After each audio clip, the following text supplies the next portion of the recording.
Hello everyone, welcome back to my channel. आज हम लोग क्लास 10 का बायो का चैप्टर स्टार्ट करने वाले हैं। ये आपके बुक के अकॉर्डिंग चैप्टर 7 है। चैप्टर बहुत ही इंटरेस्टिंग होने वाला है। इसमें बहुत सारी नई चीज़ें आपको पता चलने वाली हैं और इससे पहले हम लोग कुछ चैप्टर्स पढ़ चुके हैं। अगर आपने वो सब ना देखे हो तो आप प्लेलिस्ट में जाके चेकआउट कर सकते हैं। बिना टाइम वेस्ट किए let's get started. Chapter 7 control and coordination. इस पूरे चैप्टर में हम लोग ये पढ़ेंगे कि तो हमारे बॉडी में जो ब्रेन है वही सब चीज़ को इंस्ट्रक्ट करता है कि आपको ये काम करना है, ये काम करना है, ऐसे करना है, ऐसे करना है। सारा सोचने वाला काम हमारा ब्रेन करता है। ये तो हम सब लोग जानते हैं। अगर हम लोग बात कर रहे हैं तो हमें क्या बोलना है ये भी हमारा ब्रेन डिसाइड करके बताता है। अगर हम चल रहे हैं तो हमें किधर चलना है ये भी हमारा ब्रेन डिसाइड करके बताता है। अगर हमें भूख लगी है तो भी हमें इनफैक्ट ब्रेन ही बताता है कि भूख लगी है, कुछ खाओ, है ना। सारा काम हमारा ब्रेन करता है। तो ये पूरा कंट्रोल एंड कोऑर्डिनेशन प्रोसेस ये पूरा कैसे चलता है हमारी बॉडी में, और होता तो बहुत फास्ट है।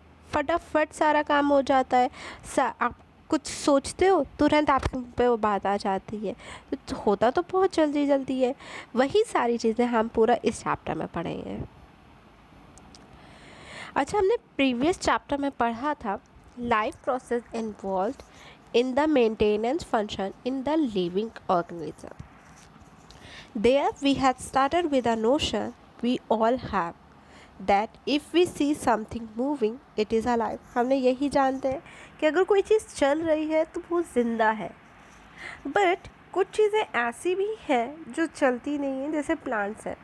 प्लांट्स कहीं एक जगह से दूसरी जगह नहीं चलते हैं, बट आपको उसका मूवमेंट उनके ग्रोथ में दिखेगा। पहले आप छोटा सा पौधा लगाओगे, पहले आप बीज लगाओगे, फिर वो छोटा पौधा होता है, फिर वो बड़ा प्लांट हो जाता है। तो आप उसमें उनकी ग्रोथ को आराम से मेज़र कर सकते हो, देख सकते हो और कह सकते हो कि ये भी तो एक टाइप का मूवमेंट ही हुआ। यानी हमारे प्लांट्स भी जो है लिविंग होते हैं। A seed germinate and grow, and we can see that seedling moves over the course of a few days. It pushes soil inside and comes out. But if its growth were to be stopped, this movement would not happen. Some movement, as in many animals and some plants, are not connected with the growth.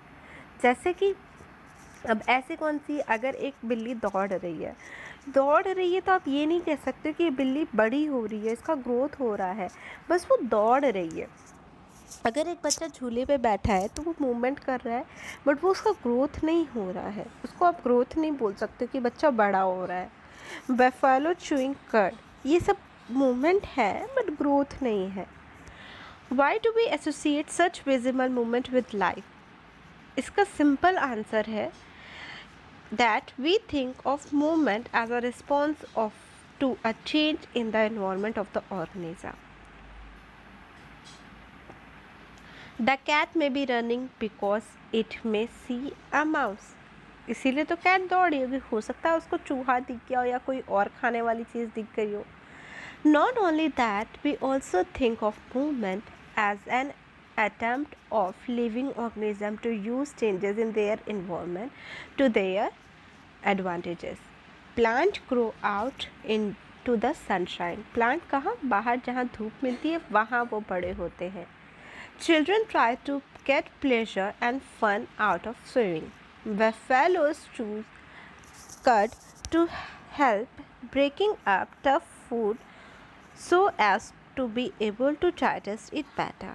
When bright light is focused on our eye और we touch a hot object, हमें एक change लगता है कि कुछ change हुआ and हम उस चेंज के अकॉर्डिंग रिस्पॉन्स करते हैं अपने आप को बचाने के लिए। अगर कोई ब्राइट लाइट आपके मुंह पे एकदम से पड़ने लगी तो आप क्या करते हो, आपकी आंखें बंद हो जाती है अपने आप से, या आपने कोई गर्म सी चीज़ छू ली तो अपने आप आपका हाथ पीछे हो जाता है।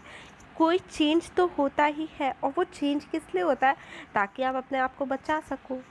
If we think a bit more about this, it becomes apparent that all this movement in response to the environment is carefully controlled.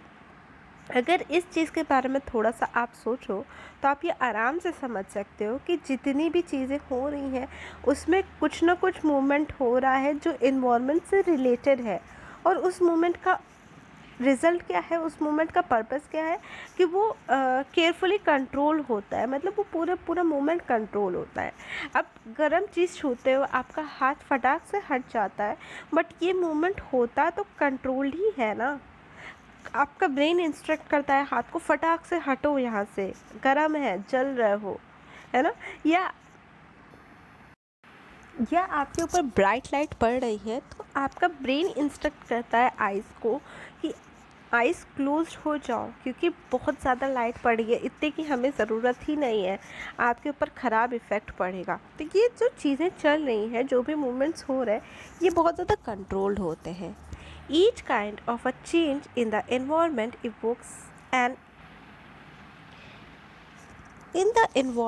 evokes a apparent movement in the response. When we want to talk to our friend in class, we whisper rather than shouting loudly. अब देखो, depend करता है कि आप किस involvement में हो, उसी के अकॉर्डिंग आप चेंजेस लाते हो। जैसे आप क्लास में बैठे हो और आपको अपने फ्रेंड से बात करनी है तो आप चिल्लाते नहीं हो, आप धीरे से बहुत खुसफुस करके बोलते हो।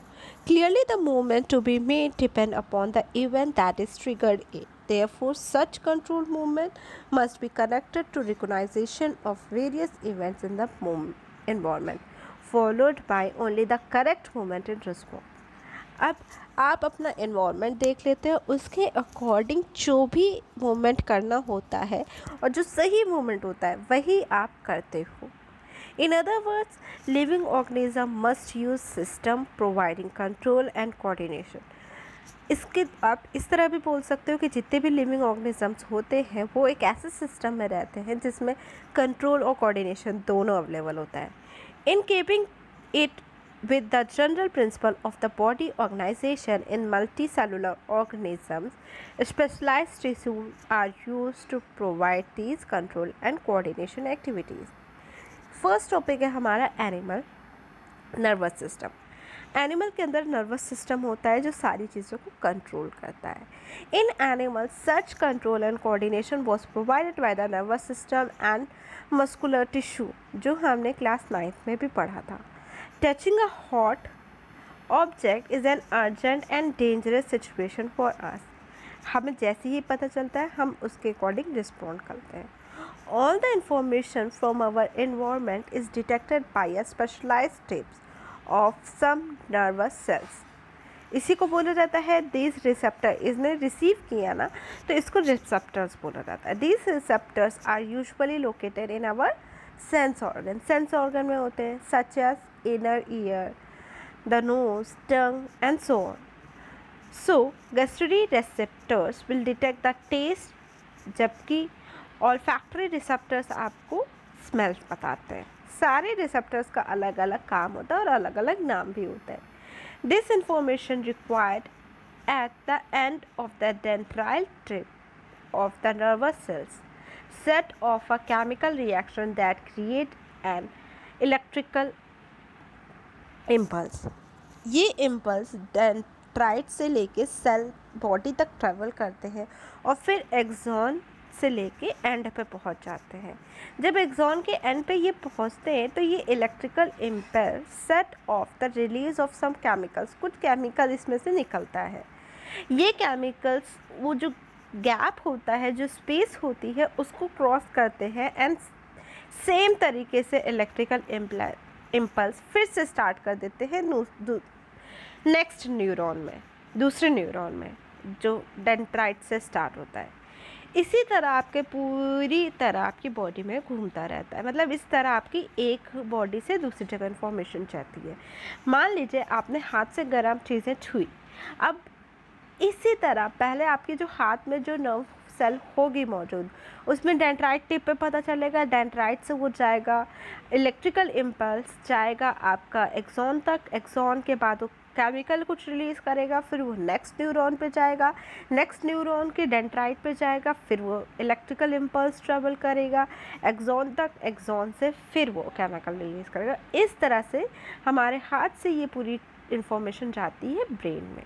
This is a general scheme of how nervous impulse travel in the body. A similar sinus finally allow delivery of such impulse from neurons to other cells, जिसको मसल सेल्स या ग्लैंड भी बोल सकते हैं. It is thus no surprise that nervous tissue is made up of an organized network of nerve cells or neurons, and it is specialized. किस चीज़ के लिए स्पेशलाइज्ड होती है? जो एक जगह से दूसरी जगह इंफॉर्मेशन को लेके जाए इलेक्ट्रिकल इम्पल्सेस के through, for conducting information via electrical impulses from one part of the body to the another.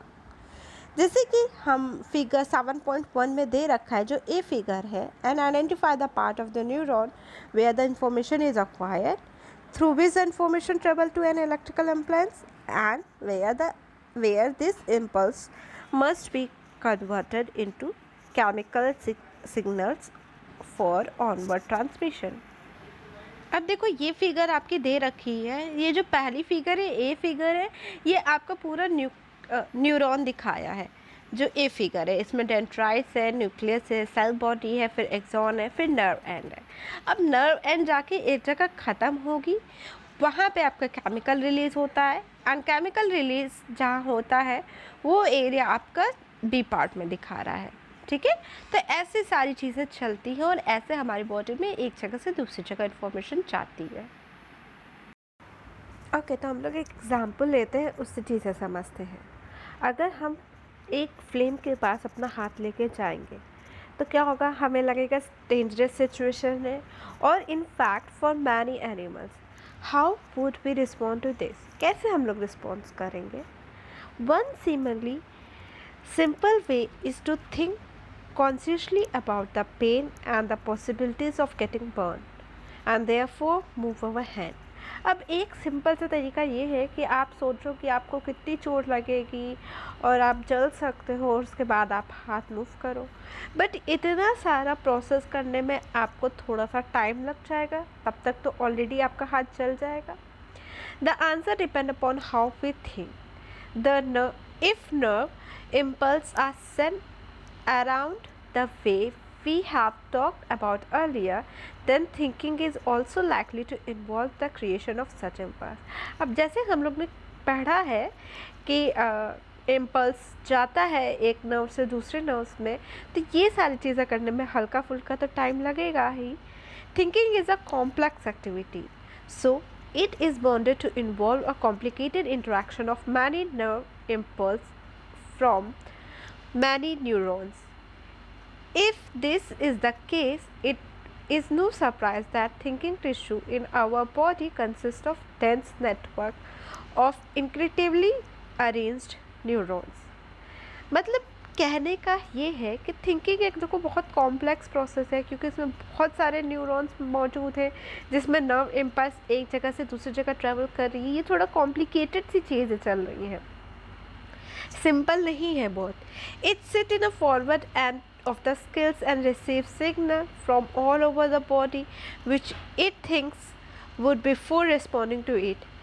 ये एक जगह बैठा रहता है हमारे सर में और वहाँ पे सारे इम्पल्स को कलेक्ट करता है और उसके बाद रिस्पॉन्ड करता है. Obviously, in order to receive this signal, this thinking part of the brain in the skill must be connected to the nerve coming from various part of the body.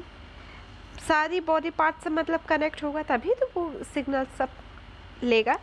उसको सारे signals को receive करना है, means सारे body part से वो connected है.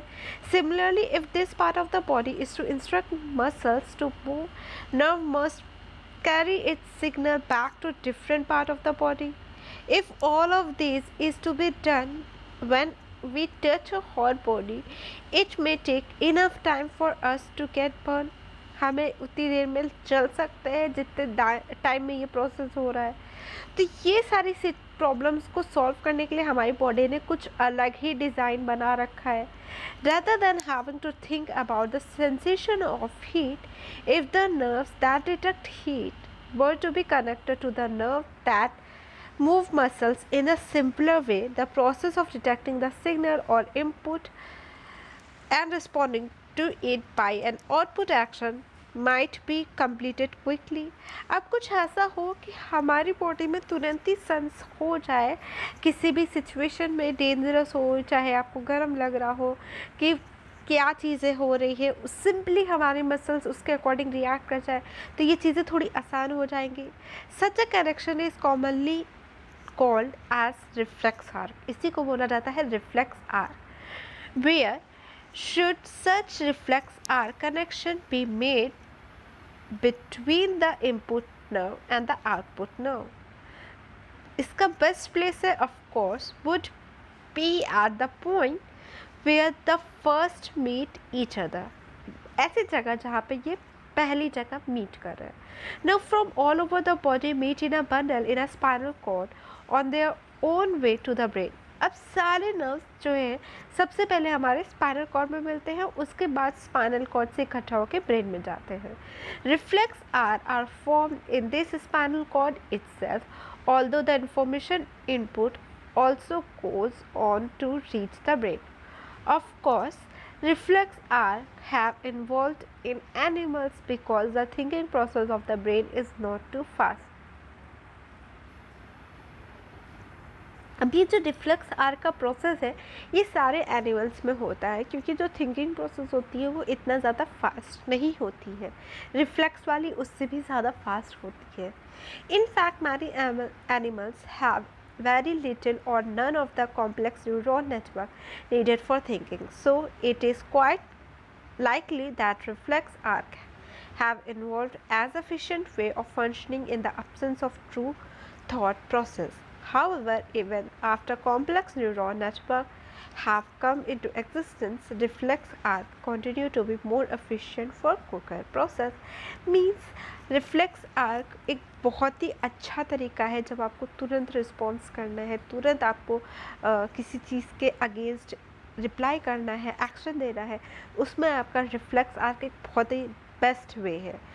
In fact उससे अगर आप कंपेयर करो कि आप पहले सोचते हो, सिचुएशन को अपने दिमाग में एनालाइज करते हो, उसके अकॉर्डिंग रिस्पॉन्स करो, उसमें आपका टाइम चला जाएगा, तब तक आपको हर्ट हो सकता है, तब तक आपको चोट लग सकती है, उसमें आपका रिफ्लेक्स आर्क काम करता है।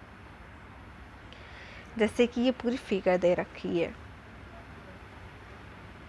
नेक्स्ट टॉपिक है हमारा ह्यूमन ब्रेन। अब जैसे एक्टिविटी 7.1 हमारी कह रही है कि आप कुछ चीनी लीजिए, कुछ शुगर ले लीजिए अपने मुंह में, तो आपको उसका टेस्ट पता चल जाएगा। उसके बाद आप अपनी नाक को बंद कर दीजिए अंगूठे से और फिंगर से, ठीक है। अब अभी भी आपने जब चीनी खाई तो क्या कोई टेस्ट में डिफरेंस आया? तो आप ये जानते हो कि नाक बंद करने से टेस्ट में कोई डिफरेंस नहीं आएगा, है ना। Is there is a difference in how sugar and food taste if your nose is block? ऐसा कुछ होता है? नहीं होता है ना। तो वही सारी चीज़ें अब हम आगे पढ़ेंगे। What happen in reflex action. What happens in reflex action. अब ये रिफ्लेक्स एक्शन पहली बात तो क्या होता है, जैसे कोई आपने गरम गरम चीज़ गलती से आपके हाथ से टच हो गई तो आप फटाफट हाथ को अपने पीछे घसीट लेते हो, ज़्यादा टाइम नहीं लगता है, तुरंत ही आपका हाथ पीछे आ जाता है, तो इसको कहा जाता है रिफ्लेक्स एक्शन, ठीक है। Reflex is a word which use very commonly when we talked about some sudden action in response to something in the environment। कोई भी sudden action जो environment में कुछ भी हुआ उसके रिस्पॉन्स करने के लिए आपने जो sudden action किया उसको बोला जाता है रिफ्लेक्स। जैसे कि I jumped out of the way of bus reflexively, और I pulled my hand back from the flame reflexively, or I was so hungry my mouth started watering reflexively। तो इन सब चीज़ का मतलब क्या हुआ? एक कॉमन आइडिया इन सारे example से आप ये लगा सकते हो, we do something without thinking about it. हमने ज़्यादा सोचने में टाइम नहीं लगाया, फटाफट ये एक्शंस हो गए, और without feeling in control of our reaction. Yet these are situations where we are responding with some action to change in our environment। How is control and coordination achieved in our in such situation. अब इसके बारे में थोड़ा सा हमें सोचना है कि इसमें हमने सोचने में तो ज़्यादा समय नहीं लगाया, तो इन सब चीज़ों में कैसे कंट्रोल एंड कोऑर्डिनेशन हो। अब रिफ्लेक्स एक्शन एक ओनली फंक्शन तो नहीं होता है स्पाइनल कॉर्ड का, ये तो हम सब जानते हैं। स्पाइनल कॉर्ड का और भी बहुत सारे काम होते हैं, सिर्फ रिफ्लेक्स एक्शन एक काम नहीं है उसका। We know that we are thinking beings, हम सोचने वाले इंसान हैं। Spinal cord is made up of nerves which supply information to think about. Thinking involves more complex mechanism and neuron connection. Thinking में बहुत ही complex mechanism है, बहुत ही जटिल process है और इसमें बहुत सारे neurons का connection मौजूद होता है.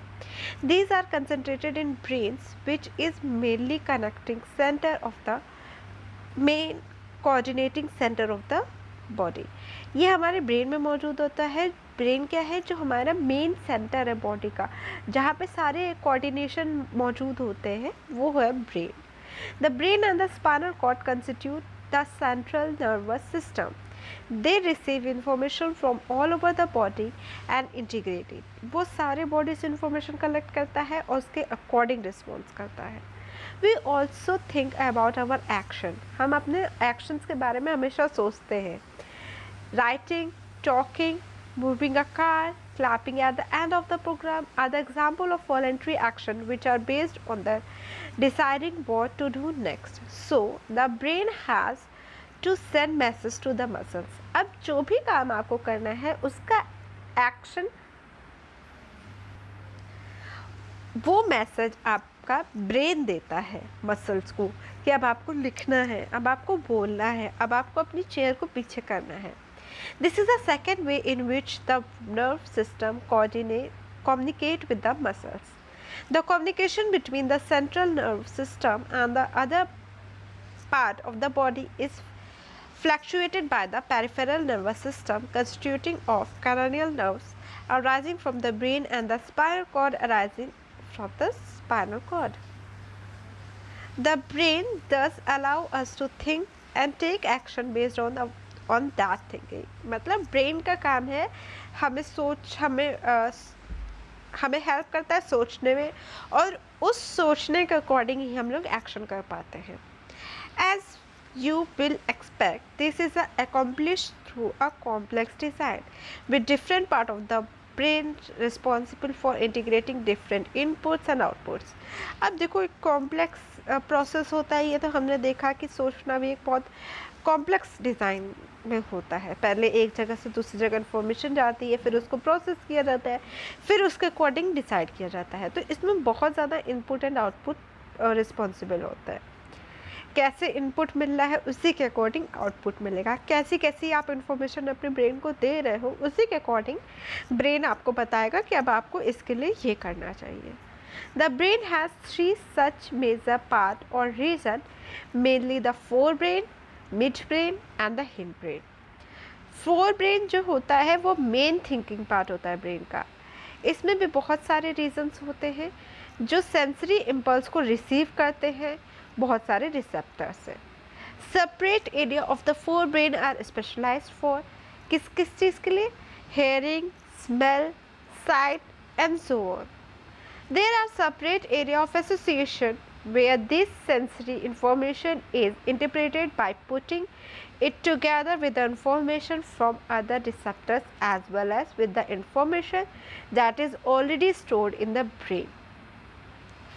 Based on all this, a decision is made about how to respond and the information is passed on to the motor area which control the movement of the voluntary muscles. जैसे कि हमारी lung muscles जो हमारे लिए voluntary muscles है, जो पूरा हमारे दिमाग के कंट्रोल में है. आपकी लेग मसल्स, आपकी हैंड मसल्स, ये पूरा आपके दिमाग के कंट्रोल में रहते हैं. जब आप चाहते हो तब ये आगे बढ़ते हैं, जब आप चाहते हैं तब ये मूव नहीं करते हैं. इनको बोला जाता है वॉलेंट्री मसल्स जो आपके दिमाग के कंट्रोल में है. ठीक है. अब जैसे आपकी हार्ट बीट है, दिल का धड़कना है, ये इनवॉलेंट्री मसल्स होती है. ये आपके कंट्रोल में नहीं है. आप चाह के भी इनको रोक नहीं सकते हो कि थोड़ी देर के लिए हम रोक दें. नहीं, ऐसा पॉसिबल ही नहीं है. However, certain sensations are distinct from seeing and hearing. बहुत सारी सेंसेशन ऐसी भी होती है जो इनसे डिफरेंट होती है, जैसे कि how do we know that you have eaten enough. आपको ये कैसे पता चलता है कि आपने पेट भर के खाना खा लिया है? The sensation of feeling full is because of certain centre associated with hunger which is a separate part of the forebrain, जो हमारे फोरब्रेन में एक सेपरेट पार्ट में रखा जाता है। Study the level diagram of the human brain. अब ये जो ह्यूमन ब्रेन का पूरा डायग्राम दे रखा है, ये आप आराम से देख सकते हो। इधर मिड ब्रेन है, एक साइड में फोर ब्रेन है, ऊपर सेरिबेरम है, ये पूरी चीज़ देख सकते हो आप अच्छे से। Let us look at the other use of the word reflex that we have talked about in the introduction. जैसे कि हम लोग जब खाना देखते हैं और आपको भूख लगी हो तो आपके मुंह में पानी आने लगता है। वो पानी आने का मतलब क्या होता है? हमारा हार्ट बीट करता है बिना सोचे समझे। आप कुछ उसके बारे में नहीं सोच रहे हो, पर आपका हार्ट धड़क रहा है। In fact we can not control these actions easily by thinking about them even if we wanted to. Do we have to think about or remember to breathe or digest food? क्या हम सांस लेने के बारे में सोचते हैं या खाना पचाने के बारे में सोचते हैं? नहीं, ये सब भी आपकी रिफ्लेक्स एक्शंस ही कहे जाते हैं। So in between the simple reflex action like change in the size of the pupil and the thought out actions such as moving the chair, there is another set of muscles movement over which we do not have any thinking control. अब इनके ऊपर आपका कोई thinking control नहीं होता है। तो ये एक रिफ्लेक्स एक्शन और ये जो मेन आप सोच के काम करते हो उनके बीच में ये कहीं होता है। इनको इनवॉलेंट्री एक्शंस कहते हैं। Are control by midbrain and hindbrain. Midbrain और हिंड ब्रेन मिलकर इसको कंट्रोल करते हैं। All these involuntary actions including blood pressure, salivations and vomiting are controlled by the medulla in the hindbrain. Think about the activity like walking in a straight line, riding a bicycle, picking up a pencil. There are possible due to part of the hindbrain, जिसको हम लोग cerebellum बोलते हैं. It is responsible for precision of voluntary action and maintaining the posture and balance of the body. Imagine what would happen if each of these events failed to take place if we are not thinking about them. So ये था अभी तक हमारा reflex action और जो voluntary actions, involuntary actions के बारे में डिटेल। इस वीडियो में हम यहीं तक पढ़ेंगे। इसके आगे चैप्टर हम लोग नेक्स्ट वीडियो में कवर करेंगे। आई होप आपको वीडियो पसंद आ रही होगी, और अगर आपको वीडियो पसंद आ रही है तो प्लीज़ अपने फ्रेंड्स के साथ शेयर करें, मेरी वीडियो को लाइक करें एंड कमेंट करें एंड मेरे चैनल को भी सब्सक्राइब करें। Thank you for watching.